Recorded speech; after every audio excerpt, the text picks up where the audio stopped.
Namaste to all. Good afternoon. Good afternoon, sir. Good afternoon.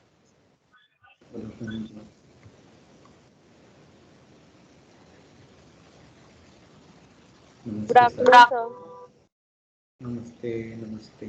Good afternoon.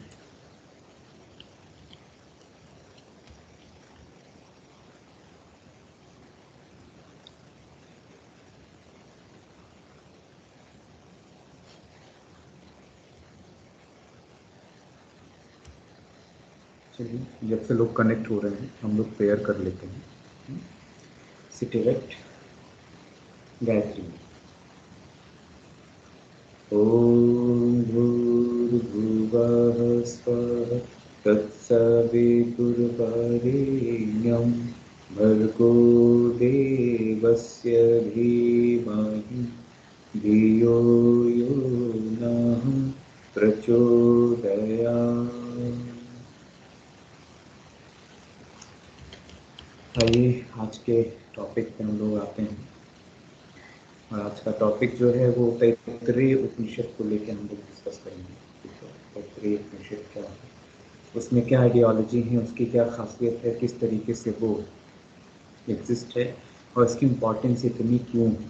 ठीक है, तो ईशावास्य उपनिषद को आपने देखा कि ये एक वेदांतिक फिलॉसफी के तरीके से था जिसमें ज्ञान मार्ग या ज्ञान की उपासना या यूँ कहें तो ज्ञान योग को सबसे ज़्यादा प्रायोरिटी पे रखा। तैत्तिरीय उपनिषद की जो स्ट्रक्चर हम लोग अभी देखेंगे वो कुछ अलग तरीके की, वो कुछ अलग तरीके के स्ट्रक्चर्स के साथ चलता है तैत्तिरीय उपनिषद, और क्या क्या वो तमाम बातें हैं हम उस पर फोकस करेंगे। ठीक है, तो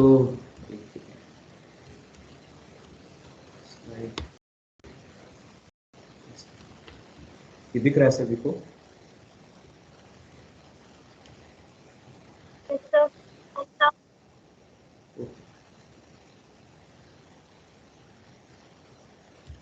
तो ईशावास्य उपनिषद जो है हमने बताया कि यजुर्वेद के की ब्रांच है, शुक्ल यजुर्वेद से निकला हुआ है।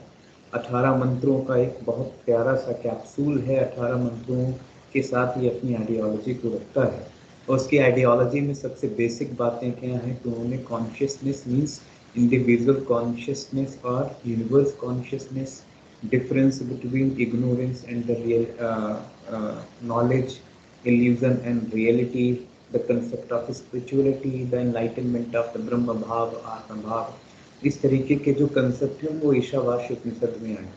कोर कंसेप्ट या कोर कॉम्पिटेंसी कहें ईशावास्य उपनिषद की तो वो क्या थी कि वो केवल और केवल ऐसा टेक्स्ट है जो ईश्वर की एग्जिस्टेंस, ईश्वर की चेतना को सबसे पहली प्रायोरिटी पे रखता है और वो ये कहता है कि ईश्वर के अलावा और कोई दूसरी चेतना नहीं है, ईश्वर ही सबसे व्यवस्थित है, ईश्वर का ही रिफ्लेक्शन हर जगह दिखता है। ठीक है, ऐसा ये जो ग्रंथ है वो कहता है। अब जब बात आती है कंसेप्ट ऑफ तैत्तिरीय उपनिषद, और तैत्तिरीय उपनिषद को जब हम समझते हैं, सुनते हैं, तो इसमें कुछ चीज़ें समझ में आती हैं। ईशावास्य उपनिषद में आपने देखा कि इसमें कोई डायलॉग उस तरीके से नहीं है, डायलॉग्स नहीं है। यहाँ डायलॉग्स हैं, यहाँ कुछ डायलॉग्स हैं और है ना, एक तरीके का ये कह सकते हैं कि बहुत अच्छा कन्वर्सेशन। ठीक है, तो हम लोग इसको देखने की कोशिश करेंगे कि इसमें क्या क्या तो तमाम चीज़ें साथ में चल रही हैं। सो तैत्तिरीय उपनिषद जो है इट इज़ अ वैदिक, है ना, संस्कृत टेक्स्ट, और ये बेसिक इसकी आइडियोलॉजी, जहाँ आपने कभी पंचकोश का कंसेप्ट सुना होगा, है ना? पंचकोश का कंसेप्ट सुना है, तो पंचकोश का कंसेप्ट जो है वो तैत्तिरीय उपनिषद का ही कंसेप्ट है। पंचकोश जो है वो तैत्तिरीय उपनिषद का ही कंसेप्ट है। आज के समय में लोग जो तैत्तिरीय उपनिषद की बात करते हैं ना, तो वो इसलिए कि तैत्तिरीय उपनिषद की सबसे बड़ी खासियत है कि तैत्तिरीय उपनिषद जो है वो मानव ह्यूमन एग्जिस्टेंस के 5 एक्सपीरियंस को रखते हैं, और वो 5 एक्सपीरियंस कौन है, वो पंचकोश हैं। तो पंचकोश हमारे जीवन के 5 एक्सपीरियंस हैं। ठीक है, ये 5 एक्सपीरियंस है जिसके बारे में, है ना, बताया गया है। तो तैत्तिरीय उपनिषद की कंसेप्ट जो है वो अपने आप में सबसे गहरे हैं, और आपके पूरे सिलेबस में आप देखेंगे तो सबसे व्यवस्थित और सबसे इंटरेस्टिंग कंसेप्ट इसी का है ना, तैत्तिरीय उपनिषद का। तो हम लोग उसको डिटेल में थोड़ा सा देखेंगे, ठीक है ना। तो तैत्तिरीय उपनिषद क्या है? तो तैत्तिरीय उपनिषद जो है वो बेसिकली यजुर्वेद है ना से निकला हुआ है, यजुर्वेद की एक शाखा है। And it is the base, क्योंकि 6th सेंचुरी में ये आया है, compile, sorry 6th century before Christ, आज से लगभग ये मान के चलें कि 2021 चल रहा है, तो प्लस 6 सेंचुरी ऐड करते हैं, लगभग 2100 साल पहले। And the Taittiriya Upanishad is associated with the Taittiriya school of the Yajurveda. ठीक है, सो ये यजुर्वेद के स्कूल से जुड़ा हुआ है, जिसके जो फाउंडर रहे हैं, जिसके अच्छे मतलब शिष्य फाउंडर्स रहे हैं, उनके मतलब ये कह सकते हैं कि यजुर्वेद में कई सारे ब्राह्मणों ने इसमें कंट्रीब्यूशन दिया है। उन ब्राह्मणों में से सबसे फेमस जो ब्राह्मण हैं और वो शिष्य रहे हैं वैशंपायन, है ना। तो वैशंपायन जो है list as number 7 in the Muktika canon of the 108 Upanishad. तो मुक्तिक उपनिषद में जहाँ 108 उपनिषद की बात आती है, ये उपनिषद जो है वो 7वें नंबर पर है। और खासियत क्या है? यजुर्वेद से निकला हुआ है, ठीक है, स्कूल ऑफ यजुर्वेद का है, ठीक है। और वैशंपायन जो ऋषि हुए हैं, उनका कंट्रीब्यूशन इसमें ज़्यादा है, ठीक है, उन्होंने कंपाइल किया है। So the Taittiriya Upanishad is the 7th, 18th and 19th chapter of Taittiriya Aranyaka, ठीक है। तो तैत्तिरीय आरण्यक है ना, वेदों का ही पार्ट होता है आरण्यक।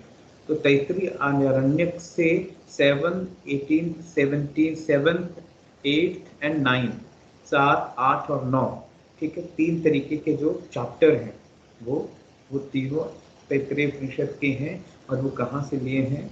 तो वो तैत्तिरीय आरण्यक से लिए हैं। इसको साधारण सी भाषा में क्या कह सकते हैं? तो 7th chapter it's called Shikshavalli, 8th chapter it's called Anandavalli and the 9th chapter it's called Bhriguvalli. तो तैत्तिरीय उपनिषद में कितने चैप्टर हैं? टोटल 3 चैप्टर, ठीक है। टोटल कितने हैं? तो 3 चैप्टर। टोटल मंत्र की बात करेंगे तो कितने मंत्र हैं? तो लगभग 53 मंत्र हैं, ठीक है, लगभग 53 मंत्रास हैं। नोट डाउन कर लीजिए, यदि यहाँ मैंने नहीं लिखा है तो लगभग 53 मंत्रास हैं, 53, ठीक है, 53। और इसमें सबसे ज़्यादा ड्यूअलिज्म, नॉन ड्यूअलिज्म, ठीक है, ज्ञान योग की परंपरा तो बताई ही है। इसकी सबसे बड़ी खासियत है कि ये कोशों के बारे में बड़े गहरे से बात करते हैं, है ना। तो व्यक्तित्व के बारे में, 5 टाइप ऑफ पर्सनालिटी के बारे में बड़ी अच्छी बात आ रही है। तो ये this Upanishad is classified as a part of the black Yajurveda, means Krishna Yajurveda, with the term of black implying the unarranged motley collection verse Yajurveda. तो इसका क्या है? तो जो वाइट यजुर्वेद है, जिसको शुक्ल यजुर्वेद कहते हैं, उसमें बृहदारण्यक उपनिषद है और ईश उपनिषद है। और इसमें ये जो तैत्तिरीय उपनिषद है वो यजुर्वेद की शाखा है। और कौन सी? कृष्ण यजुर्वेद की शाखा है, ठीक है। तो ये कृष्ण यजुर्वेद की ब्रांच है, ठीक है, जिसमें 3 चैप्टर हैं। और उन 3 चैप्टर में है ना शिक्षावल्ली, आनंदवल्ली और भृगुवल्ली, ठीक है। तो शिक्षावल्ली, आनंदवल्ली और भृगुवल्ली के कंसेप्ट के साथ ये जुड़ा हुआ है, ठीक है। अब यदि और आगे थोड़ा सा देखें तो जैसा कि मैंने आपसे पहले ही कहा कि इट इज़, ये क्या है? तो ये डायलॉग फॉर्म में है, ठीक है। ये किस तरीके से है? तो ये डायलॉग फॉर्म में है। और यहाँ पे ऋषि भृगु, ठीक है ना, ठीक है, इसमें जो ऋषि भृगु हैं वो डायलॉग कन्वर्सेशन कर रहे हैं, इसलिए भृगु वल्ली वगैरह भी आप देखेंगे। एक सेकंड स्लाइड में मुझे मेंशन है।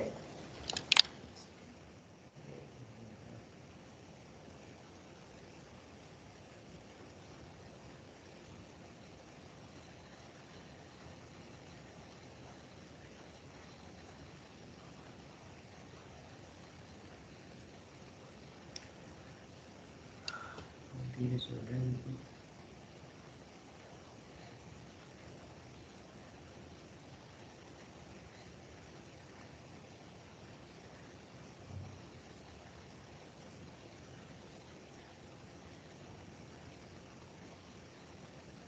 चलिए कोई बात नहीं, जब से ओपन हो रहा था हम देखते हैं। तो शो भृगु जो हैं उनके पिता वरुण होते हैं, और उनके पिता जो हैं वो इस कंसेप्ट को सामने रखते हैं और आइडियोलॉजी रखते हैं कि साहब हर एक जो 3 चैप्टर है, वो 3 चैप्टर और कुछ नहीं, वो 3 सवाल हैं भृगु के अपने पिता वरुण से।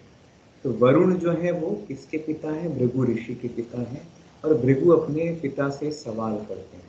तो उन सवालों का जो कंपाइलेशन है, या यूं कहें तो उन सवालों को किस तरीके से रखा हुआ है, उन सवालों को किस तरीके से अरेंज किया हुआ है, तो उन सवालों को, उनके क्वेश्चंस के आंसर को भी बहुत अच्छे से शिक्षावल्ली, आनंदवल्ली और भृगुवल्ली, ये 3 तरीके से 3 चैप्टराइजेशन में ये रखा गया है। ठीक है ना? ये 3 चैप्टराइजेशन में इसको आसानी से रखा गया है।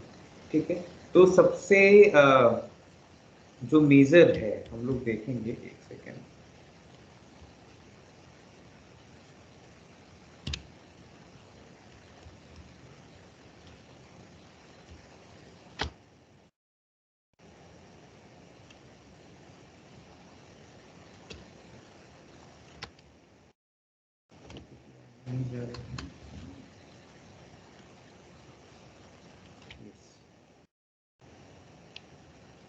यस यस, ठीक है। तो ये पीपीटी आ गया। ठीक है, तो ना कंटेंट तो नोट डाउन कर लीजिए। ये वरुण और भृगु के बीच में एक कम्युनिकेशन है। भृगु जो हैं वो बेटे हैं किसके? वरुण के बेटे हैं, और वरुण जो है वो भृगु के क्वेश्चंस के आंसर करते हैं। तो उन क्वेश्चंस के आंसर जो है वो 3 पार्ट में डिवाइड है। तो पहला जो पार्ट है उसको शिक्षा वल्ली कहते हैं। वल्ली मीन्स होता है अनुवाद, चैप्टर, है ना। दूसरा है आनंदवल्ली, और तीसरा है भृगुवल्ली। तो शिक्षावल्ली जो है वो कैसा है? तो शिक्षावल्ली जो है 1st to 12th, है ना, 1 से 12 अनुवाक है इसमें। ठीक है, तो 1 से 12 अनुवाक है। तो टोटल अनुवाक का मतलब होता है इसमें चैप्टर है, सब चैप्टर्स हैं। तो जैसे फर्स्ट चैप्टर के सब चैप्टर होते हैं ना, तो उसमें टोटल कितने हैं? 1 से 12। और इसमें बातें किसकी हैं फर्स्ट चैप्टर में? तो उसमें बातें हैं व्हाट इज द एथिक्स, है ना, what is the learning and advice the end of the studies. ठीक है, और क्या है? तो इसमें प्रथम वल्ली का जो और कंसेप्ट है कि जो कि शिक्षा पर आधारित है, नाम ही है शिक्षा वल्ली, एजुकेशन चैप्टर है ये। तो यहाँ पर वो बात करते हैं कि साहब जो ये दुनिया है, इस दुनिया में किस तरीके से ज्ञान लेना चाहिए, कैसा ज्ञान जरूरी है, किस तरीके की विद्या लेनी चाहिए। लोगों को मटेरियलिस्टिक ज़्यादा लेना चाहिए, स्पिरिचुअल विद्या ज़्यादा लेना चाहिए। और इसी में ज़्यादातर जो बातें हैं वो किसकी हैं? तो लर्निंग एंड टीचिंग मेथोडोलॉजी की भी बातें हैं। तो आप ध्यान रखिएगा कि हमारे यहाँ पर लर्निंग और टीचिंग मेथोडोलॉजी का उपनिषद कौन सा है? तो शिक्षावल्ली तैत्तिरीय उपनिषद है। शिक्षावल्ली जो चैप्टर है उसमें लर्निंग मेथोडोलॉजी की बात आई है, and advice at the end of studies, है ना, एडवाइस भी दिया गया कि कैसे। तो इसमें क्या है कि ज़्यादातर जो भी चीज़ें हैं वो कैसी हैं? तो सारी चीज़ें जो हैं वो स्पिरिचुअल लर्निंग की बातें हैं, इथिकल लर्निंग की बातें, वैल्यू लर्निंग की बातें हैं कि हम सोसाइटी में रहें तो हमारे लिए शिक्षा कितना ज़रूरी है और इथिकल वैल्यू कितनी ज़रूरी है। तो 1st to 12 चैप्टर जो है उसमें कितने हैं? 12 चैप्टर है, और 1 से 12 चैप्टर में ये सारी बातें। फिर आनंद बल्ली में आएंगे तो आनंद वाला जो चैप्टर है वो 1st to 9th चैप्टर जो है ना, 1st to 9th में कोशों के बारे में, कोशों के बारे में है। जैसे कोश कौन से? अन्नमय कोश, फर्स्ट एंड सेकंड सब टाइटल्स, सब चैप्टर्स। प्राणमय कोश, थर्ड अनुवाद। मनोमय कोश, 4th सब चैप्टर्स। विज्ञानमय कोश, 5th सब चैप्टर्स। एंड आनंदमय कोश, 6th 7, 8 and 9। तो टोटल 9th चैप्टर है ना इसमें, 9th सब चैप्टर कह लीजिए, चैप्टर कह लीजिए, जो भी नाम देना चाहते हैं। ठीक, तो अन्नमय, प्राणमय, मनोमय, विज्ञानमय एंड आनंदमय। So it is related to this. And the third is the Bhriguvalli. तो थर्ड क्या है? भृगुवल्ली। तो भृगुवल्ली में क्या है? Dialogue of Varuna and the Bhrigu about the Brahman. तो वरुण जो है वो भृगु को समझाते हैं कि व्हाट इज अ ब्रह्म, ब्रह्म क्या है। So what is the Brahma? What is the nature of the Brahma? What is the absoluteness of the Brahma? ये किसने बताया? तो ये भृगु ने अपने बेटे को बताया, वरुण ने अपने बेटे भृगु को बताया। तो इसमें हम लोग थोड़ा सा एक एक करके देखेंगे और शॉर्ट में देखेंगे, बहुत संक्षेप में देखेंगे, बहुत ही संक्षेप में, बहुत ही शॉर्ट एंड स्वीट देखने की कोशिश करेंगे। शॉर्ट एंड स्वीट कंसेप्ट रहेगा, ठीक है। तो जब शिक्षावल्ली की बात करते हैं, Shikshavalli only first chapter, so this chapter based on the following brahmacharya ashram. How many ashram?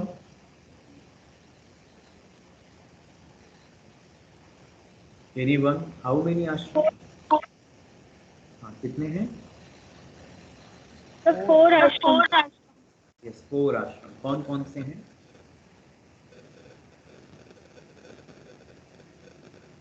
ब्रह्मचर्य, गृहस्थ,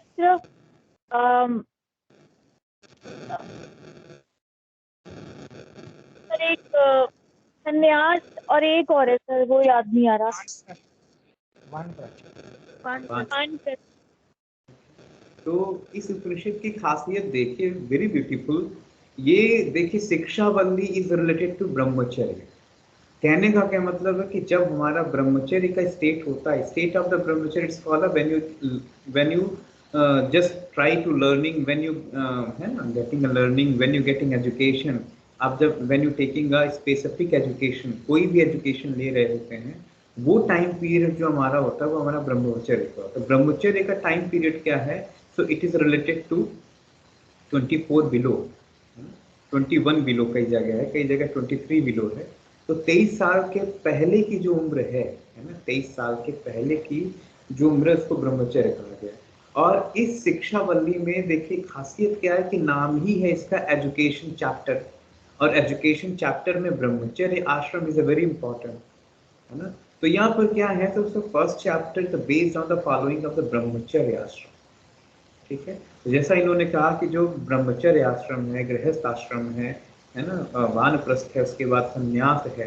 तो वानप्रस्थ, संन्यास, ये सारी परंपराएं क्या हैं? सो ये हमारे लाइफ की स्पेसिफिक ड्यूटी है। सो वानप्रस्थ का मतलब ये नहीं कि जंगल चले जाओ, संन्यास का मतलब ये नहीं कि घर छोड़ दो, गृहस्थ का यही वह मतलब नहीं है कि बस शादी कर लिए, बच्चे पैदा करो, खत्म। या ब्रह्मचर्य का यही मतलब नहीं कि केवल पढ़ते जाओ। सबके अलग अलग और गहरे मतलब हैं। तो जो जिस उम्र के दौरान है, जो जिस उम्र के दौरान आश्रम बने हुए हैं, ब्रह्मचर्य आश्रम का जो है वो 21, लगभग 23 के बाद शादी करना, गृहस्थ आश्रम में आना, दूसरे जीवन में आना। उसके बाद 20 साल के बाद लगभग आप कर लें, 43 के बाद आप वानप्रस्थ, 44 या 45 के बाद वानप्रस्थ। उसके बाद एक है ना जो आपका ये कह सकते हैं कि जब आप ओल्ड एज में आ गए तो आप फिर संन्यास में आ जाइए। तो इनके मतलब है, संन्यास का मतलब क्या होता है? तो संन्यास का मतलब वही बताएं, लेकिन उससे पहले हम जानेंगे कि वानप्रस्थ का मतलब क्या होता है। So vanaprastha is related to giving to nurturing. जो आपने सीखा है वो जाकर बाहर सिखाइए।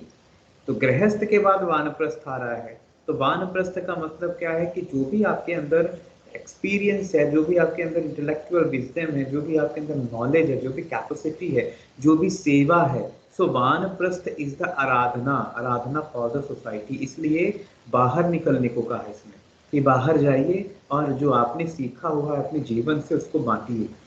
वानप्रस्थ, वान मीन्स होता है वन, है ना। तो वन का मतलब नहीं होता कि जंगल जाके बांटो, जंगल का मतलब यहाँ पर इसे कहें, वानप्रस्थ का मतलब है कि आपको जो आपने सीखा है वो सोसाइटी में आके उसको देना शुरू करिए। और संन्यास का मतलब है कि अब सोसाइटी में जब आप दे रहे हैं, है ना, तो सोसाइटी में रहते हुए आप, है ना, मुक्त होने का प्रयास करें। संन्यास, न्यास मीन्स धारण करना, ठीक है। तो जो आपके पास है आप उसको दीजिए और देने के बाद आप सोसाइटी के साथ रहते हुए मुक्त हो जाइए, इट्स कॉल्ड संन्यास।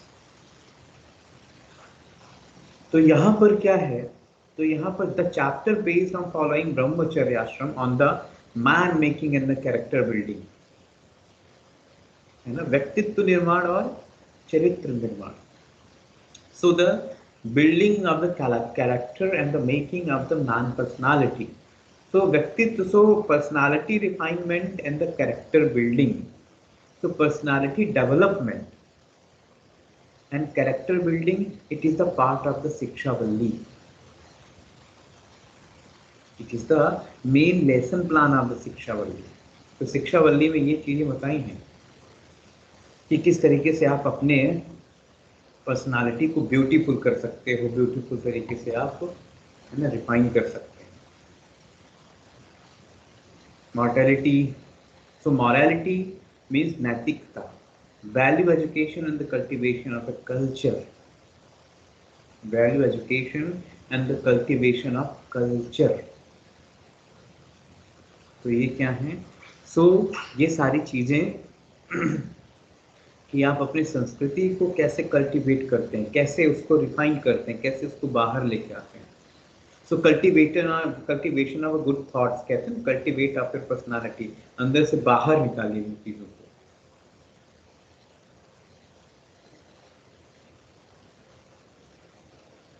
ठीक है, तो cultivation of culture and the virtues, value education, इस तरीके की चीजें जो हैं, मॉरलिटी, फिर ये सब कहाँ है, शिक्षा वल्ली के अंदर है। तो इसमें जब आप फर्स्ट अनुवाक को देखेंगे तो student promise respect towards Varuna, Surya, Indra, Brihaspati, Vishnu, Vayu, lord Brahma, first अनुवाक में। तो किसके प्रति हमें रिस्पेक्ट देना चाहिए, स्टूडेंट को हमेशा रिस्पेक्ट किसके प्रति देना चाहिए, ऐसा कौन कहते हैं, तो भृगु को सिखा रहे हैं उनके फादर। तो किसके प्रति, वरुण, सूर्य, इंद्र, बृहस्पति, विष्णु, वायु, लॉर्ड ब्रह्मा। तो जो ये लोग हैं जो इस दुनिया को चलाने वाले हैं, ये इसमें कुछ देवता हैं, कुछ शक्तियां हैं, तो इनके प्रति हमें कैसा होना चाहिए, सो रिस्पेक्टफुल, द प्रमाइस रिस्पेक्ट।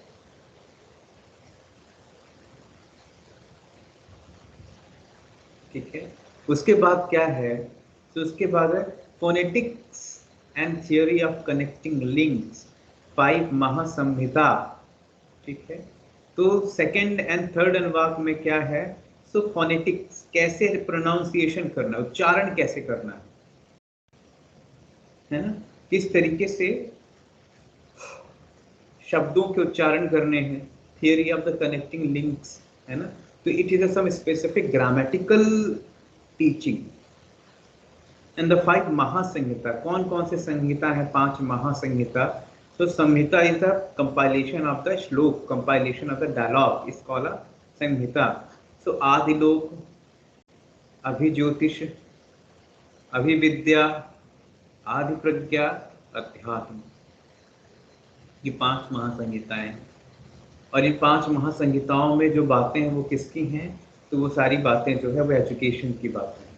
तो आदि लोक, ठीक है, आदि ज्योतिष, अविद्या, आदि विद्या, आदि प्रज्ञ और अध्यात्म, ये 5 महासंहिताएं हैं, 5 महासंहिताएं। So a teacher prayers quality of student. तो स्टूडेंट की क्वालिटी कैसी होनी चाहिए, स्टूडेंट का नेचर कैसा होना चाहिए, उसकी कैरेक्टरिस्टिक्स कैसी होनी चाहिए, उसकी लाइफ कैसी होनी चाहिए, ये सारी चीज़ें क्वालिटी ऑफ स्टूडेंट्स बताई है फोर्थ अनुवाक में, मीन्स फोर्थ सब चैप्टर्स में। और टीचर्स प्रेयर, टीचर्स के लिए क्या है ना, तो टीचर्स के लिए हमें क्या प्रार्थना करना चाहिए, शिक्षक के लिए क्या, तो शिक्षकों के लिए जो बातें हैं, शिक्षकों के लिए प्रेयर्स हैं, है ना, ये जो है ये फोर्थ चैप्टर्स में है। फिर theory of oneness and holy exclamation, concept of vyahriti, ठीक है, फिफ्थ एंड सिक्स्थ अनुवाद, ठीक है। तो थियोरी ऑफ वननेस, ये ना एक एकत्व का सिद्धांत जो है, थियोरी ऑफ इंटीग्रिटी कहते हैं इसको, द थियोरी ऑफ यूनिटी कहते हैं, द थियोरी ऑफ वननेस कहते हैं, ठीक है ना। एंड द होली एक्सक्लेमेशन, तो एक्सक्लेमेशंस जो है ये कंसेप्ट जो है वो मंत्रों के कंसेप्ट हैं। सो कंसेप्ट ऑफ व्याहृति भू भुवः स्वः मनः, ठीक है। तो व्याहृतियां, जैसे गायत्री मंत्र आप पढ़ते हैं ना, तो गायत्री मंत्र जो है वो रियल गायत्री मंत्र कहाँ से शुरू होता है, एनीवन, किसी को आइडिया है रियल गायत्री मंत्र कहाँ से शुरू होता है?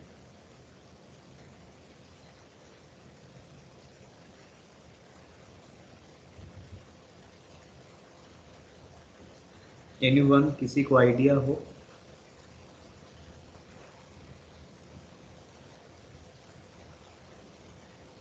गायत्री मंत्र तो आता है ना सभी को? Yes sir. सर तो ओम। गायत्री, हाँ कुछ कह रही हैं? सर ओम। ओम से तो सारे मंत्र आ शुरू से, होते हैं।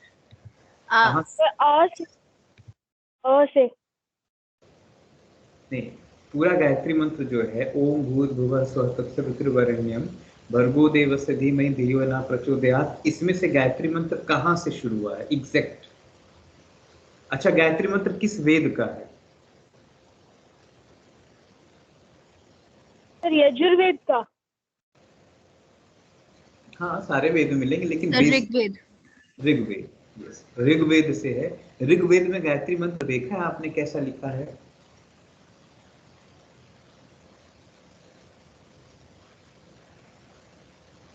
नहीं देखा किसी ने?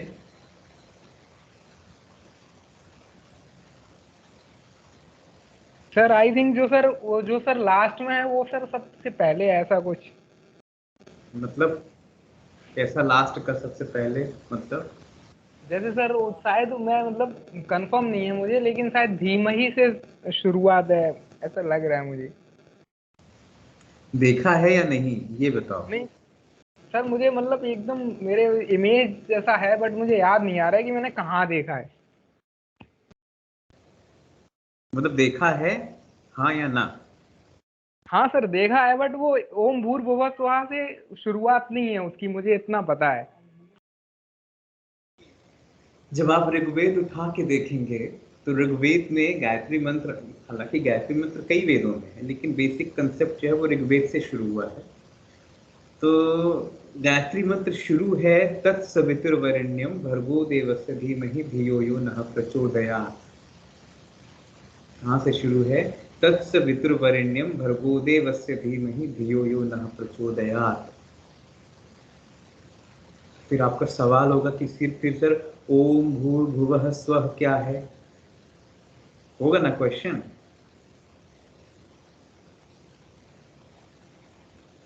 सर वो क्या है? तो वो उसका आंसर यहाँ दे रखा है, और ये क्या है? व्याहृति है। भू भुवः स्वः, ठीक है, मनः तपः सत्यम तत्सवितुर्वरेण्यम, ऐसा शुरू होता है। तो ओम भू भुवः स्वः मः जनः तपः सत्यम, ऐसे वो अलग है कंसेप्ट, लेकिन इतना समझ लीजिए कि कंसेप्ट ऑफ व्याहृति क्या होती है। तो व्याहृति किसी मंत्र के पहले लगती है और उस मंत्र की ताकत को कई गुना बढ़ा देती है। तो भू क्या है? पृथ्वी लोक। भुवः क्या है? मिड लोक। स्वः क्या है? स्वर्ग लोक। आ रहा है समझ में? तो ये हमारे लोक हैं। लोक means plane. So physical plane, astral plane, जैसे हम लोगों ने पढ़ा ना सांख्य दर्शन में, है ना, तो सांख्य दर्शन के अकॉर्डिंग ये क्या है? तो यहाँ पे आपको घर है ना, सुनना पड़ेगा। म्यूट कर लो, कौन हो? म्यूट कर लीजिए। मोबाइल घर पर हो लेकिन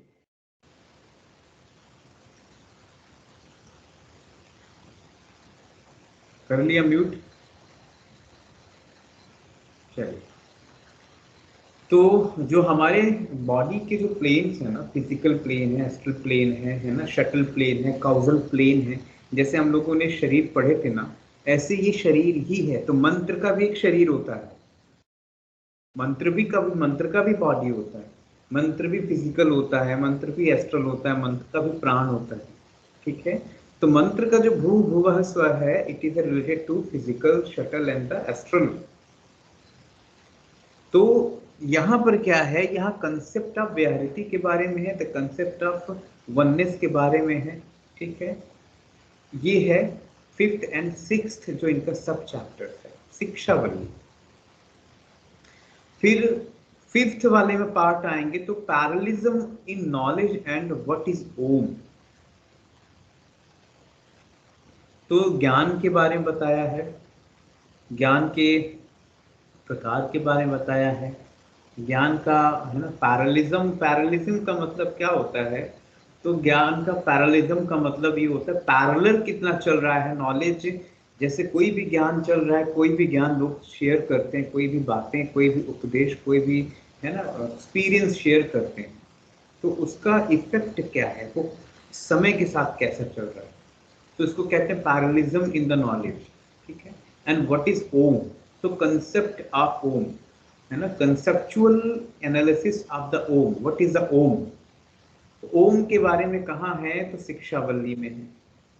ठीक है, ओम के बारे में यदि जानना है तो शिक्षावल्ली में आप कनेक्ट हो जाएं, तो शिक्षावल्ली में आते ही आप ओम के बारे में सीख जाएंगे। ठीक है,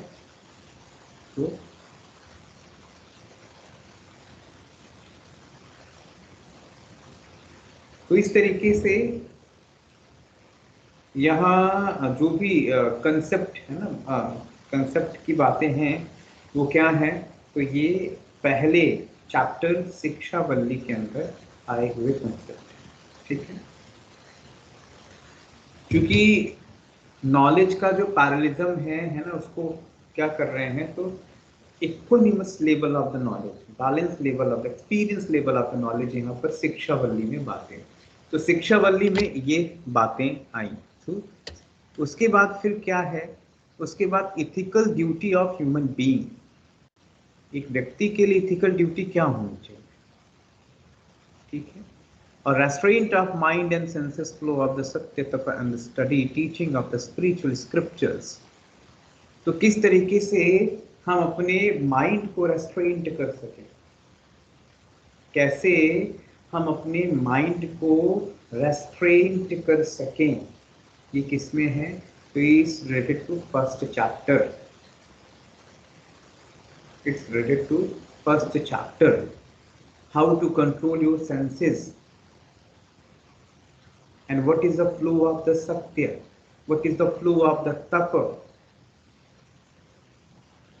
what is the teaching of spiritual scriptures, what is the study of the, है ना।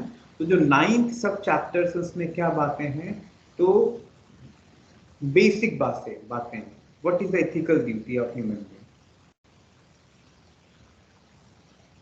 ह्यूमन बीइंग को क्या अपनी इथिकल ड्यूटी निभानी चाहिए, सोसाइटी में है तो इथिक्स क्या है, इथिकल वैल्यू क्या है, सत्य, अहिंसा, स्तेय, ब्रह्मचर्य, यम, नियम, परोपकार, ये जो भी बातें, शौच, संतोष, तप, ये सब जो है it is the ethical duty of the human being.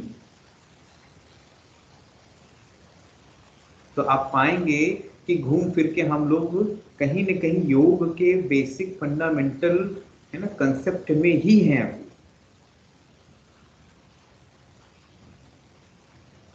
Restaurant of the mind, मन को कैसे नियंत्रित करें, मन को कैसे कंट्रोल करें, माइंड एंड सेंसेस आल्सो। तो ये शिक्षावल्ली क्यों, क्योंकि ब्रह्मचर्य आश्रम की बातें हैं ना, और ब्रह्मचर्य के लिए जरूरी क्या है, तो restaurant of the mind senses. जिस समय जवानी का सारा उपयोग जो है वो ज्ञान अर्जन में हो, उस समय how to control of your mind and senses. So this type of practice to improve your quality of brahmacharya, ashrama.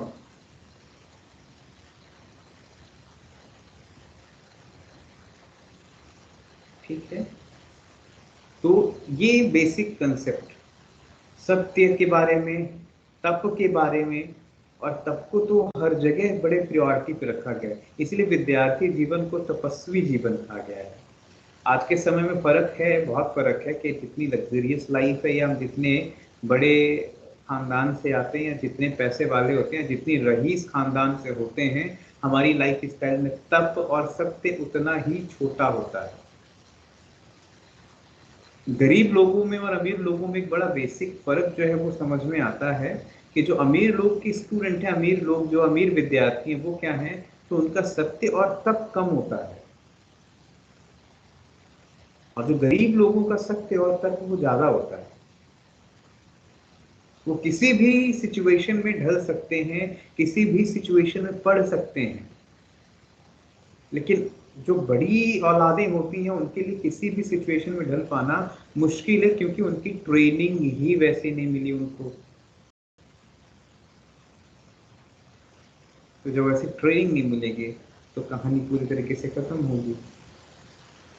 इसलिए आप देखिए कि हमारे इंडियन सिस्टम में एजुकेशन को लेके सबसे ज्यादा जो गहरा काम हुआ है वो कहाँ हुआ है, तो वो वहां हुआ कि साहब एजुकेशन जो है वो सबको व्यवस्थित दिया जाए। यदि गरीबों, आपने देखा होगा कि कोई गरीब पूरी तरीके से एजुकेशन को जब लेता है ना, तो यदि वो डूबा तो भीमराव अम्बेडकर बन के निकलता है, वो मदन मोहन मालवीय बन के निकलते हैं।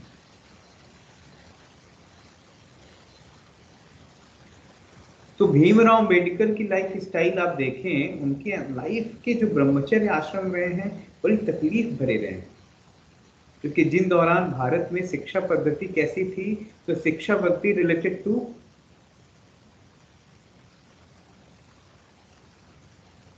जातिवाद, धर्मवाद, ये हमारे कास्टिज्म, रिलीजन, ये बहुत हावी था। ब्राह्मणों के साथ यदि कोई ST/SC का लड़का बैठ जाता था उस समय, तो उसको भगा दिया जाता था, चल बाहर निकल। किसी मंदिर में या कोई ST/SC का व्यक्ति प्रवेश कर जाता था तो लोग गंगा जल से साफ करते थे।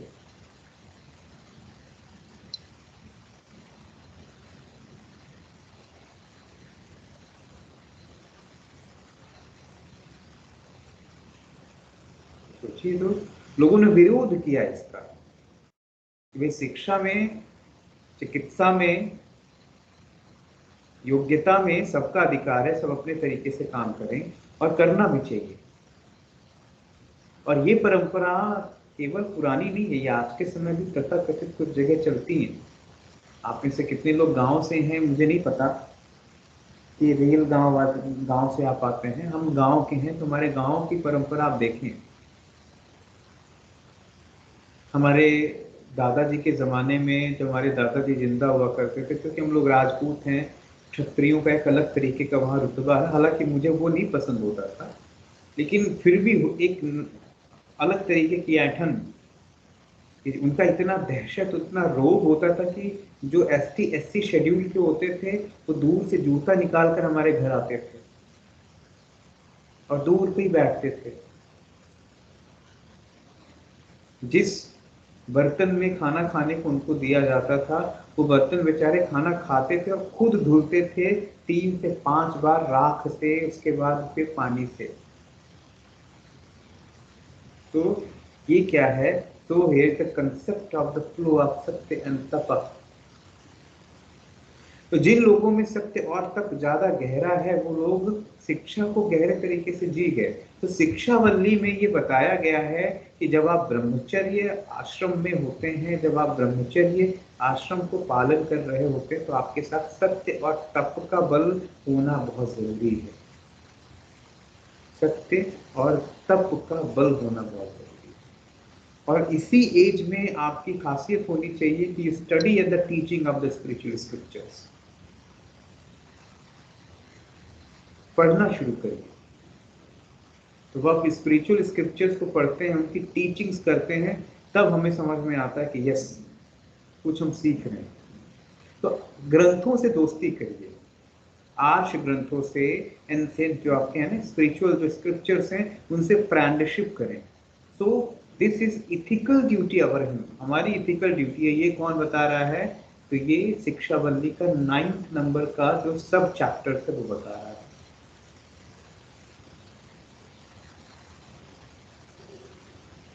टेंथ जो अनुवाक है वो क्या कह रहा है? सो 10th अनुवाक is related to self experiences through the knowledge. यदि आपको नॉलेज आपने लिया है तो नॉलेज जो आपको ज्ञान की तरफ लेके जा रहा है, अनुभव की तरफ लेके जा रहा है, आप उसी से रियलाइज होइएगा।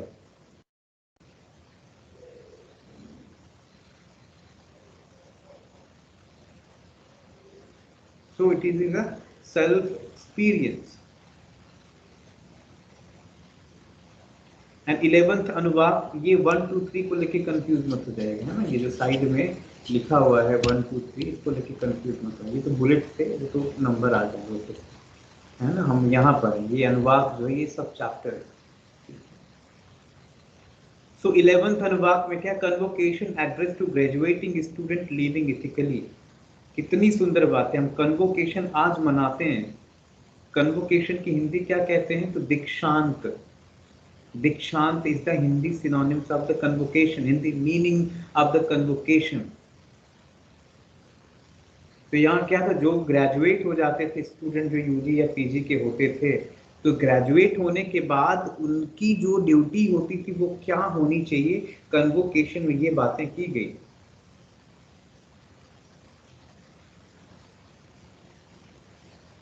तो कन्वोकेशन के कंसेप्ट भी यहीं पर है। आप सोचिए कितना अच्छी बात और कितने गहरे तरीके से इस टेक्स्ट को लिखा गया होगा।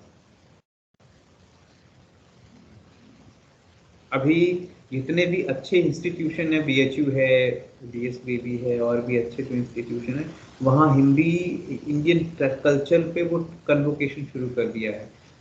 और एक मंत्र आता है जिसको आप लोग कहते हैं कि स्वाध्याय माँ प्रवृत्तिम, माँ प्रवृत्तम, माँ प्रमदतम। स्वाध्याय में प्रमाद नहीं करेंगे, सेवा में प्रमाद नहीं करेंगे। प्रमाद is related to laziness, fatigue, drowsiness. तो हम, I will not allow the drowsiness in self-analysis. So whichever any technique you want to related to self-realization, any technique, any practices, so don't do drowsiness. तो convocation में जो बातें हैं वो सारे time में कि जो भी है आपने ज्ञान लिया है विद्यार्थी समय, विद्यार्थी जब तक रहेंगे आप उसको सीखते रहेंगे और सिखाते रहेंगे। लिविंग इथिकली, कैसे हमारा जीवन जो है वो इथिकली होना चाहिए, इथिक्स से भरा होना चाहिए। मूल्य, नीति कहते हैं। तो नीति से हमारा जीवन कैसे होना चाहिए। तो नीति का मतलब क्या होता है? Ethical values. What is that ethical value? तो इथिकल वैल्यू का मतलब होता है कि आपको जैसा जीवन, आपको जो जीवन आप जी रहे हैं, जिस तरीके का आप जीवन जी रहे हैं, उस तरीके के जीवन को जीते जीते जीते जीते तनिक भी कोई भी गड़बड़ी ना आए, कोई भी ऐसा है ना फेज ना आए कि जिसमें आपको शर्मिंदा होना पड़े। तो उसको कहते हैं इथिकल लाइफ, इथिक्स, नैतिक, नीति से भरा। नीति क्या कहती है? सो नीति is your nature.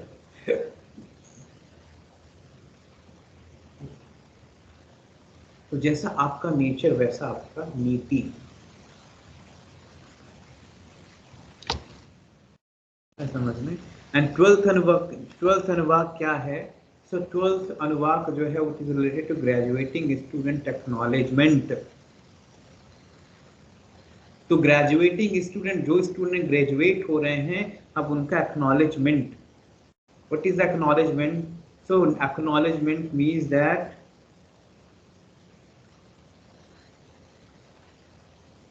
how they dedicate towards teacher.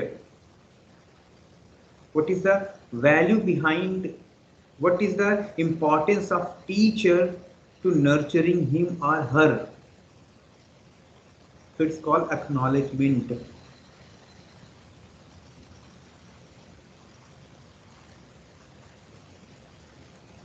ठीक है, तो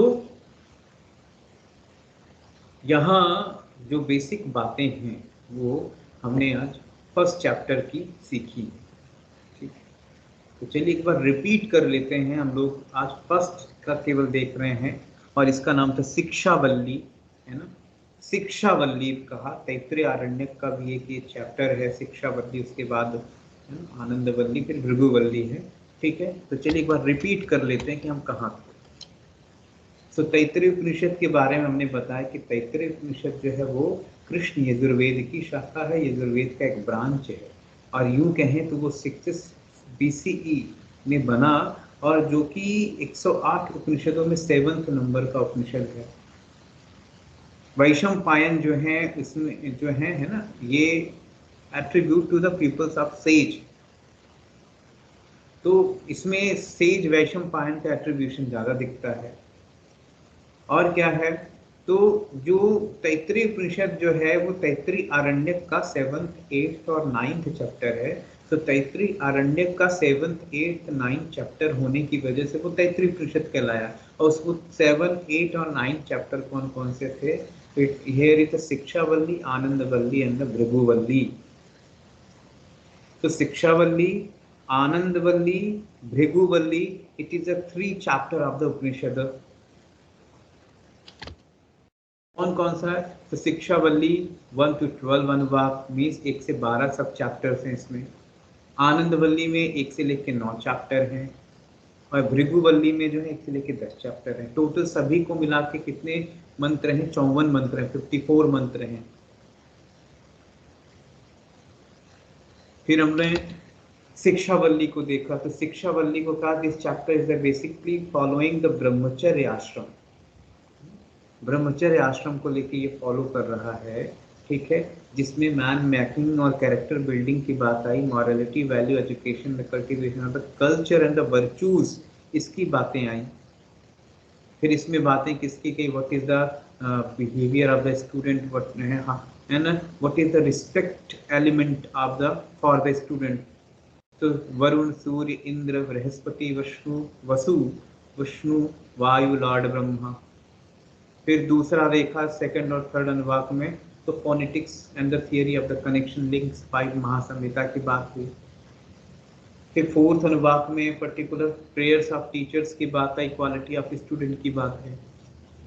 फिर 5th एंड 6th अनुवाक में the theory of oneness and the concept of व्याहृति की बात की, जो गायत्री मंत्र से रिलेटेड भू भुवा स्वर है।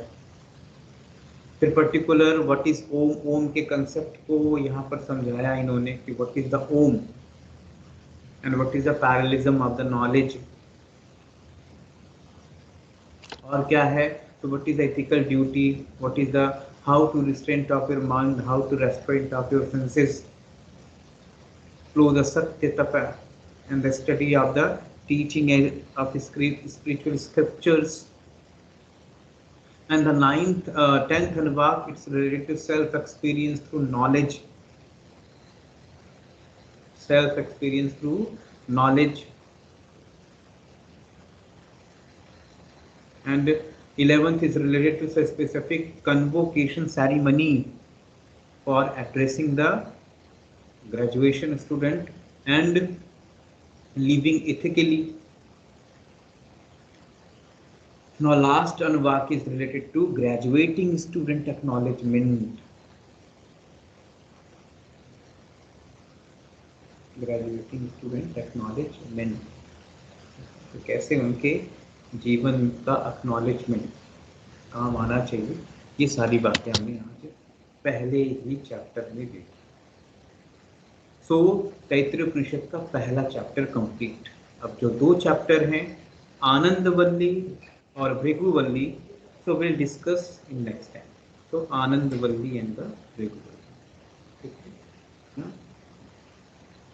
ओके, तो शांति पाठ करते हैं। शांति पाठ।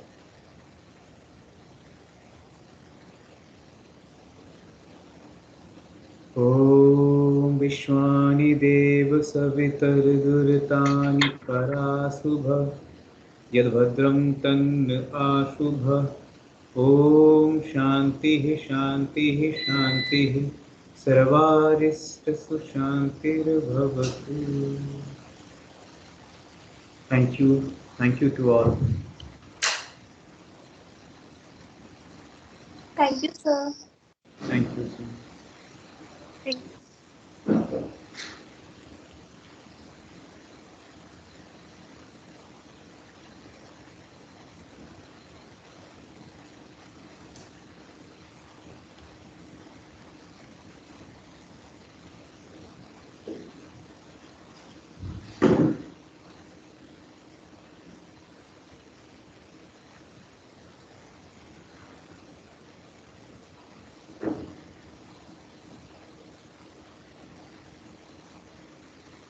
गुरु जी प्रणाम। प्रणाम जी, प्रणाम प्रणाम।